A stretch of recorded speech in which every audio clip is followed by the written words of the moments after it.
আসসালামু আলাইকুম, সবাইকে অনেক অনেক ঈদ মোবারক। ঈদের অনেক অনেক শুভেচ্ছা।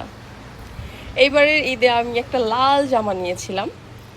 কেন জানি আমি শপিংয়ে যাওয়ার পরে লাল জামাটা আমার খুব চোখে পড়ছে, যদিও আমি এরকম লাল জামা কখনো পরি নাই।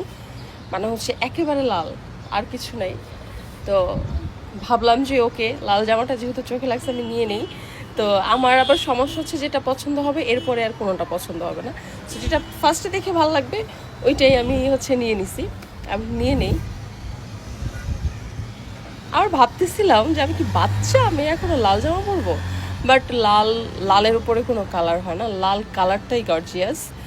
মানে লাল পরলে কোনো মেকআপ করা লাগে না, লাল পরলে হচ্ছে কোনো জুয়েলারি লাগে না, লাল কালারটাই এরকম যে লাল পরলে অটোমেটিক হচ্ছে 50% গর্জিয়াস মনে হয়। তার মধ্যে যদি হাতে মেহেদি থাকে আর কিছুই লাগে না।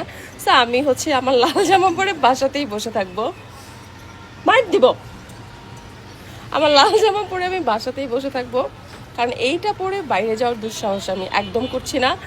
বাইরে যে পরিমাণ রোদ আর যে পরিমাণ গরম, তাই ভাবলাম যে ঈদের জামা নিয়ে হচ্ছে ঈদের জামা পরে একটা ভিডিও যদি আমি আমার ভালোবাসার মানুষদের সাথে, শুভাকাঙ্ক্ষীদের সাথে যদি শেয়ার না করি তাহলে কিভাবে। এই কারণে জাস্ট আমি ড্রেসটা পরেছি।